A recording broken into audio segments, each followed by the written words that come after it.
ja refresca sobre el terra de casa i sembla que a ells no els importa el que passa en el món i no fan més que mirar-se el melic des del temple de Devot al vell mig de les Espanyes.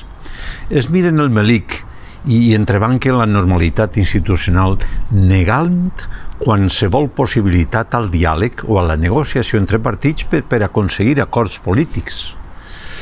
Estan tibant tant la corda que no sé com es podrà deturar tot aquest despropòsit al voltant d'un fals relat inventat.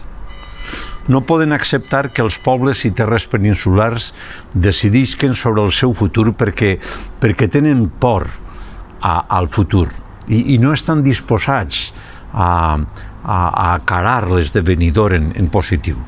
I tenen por perquè en això es juguen el seu futur, la seva estabilitat i fins i tot, jo diria, que la seva pataqueta.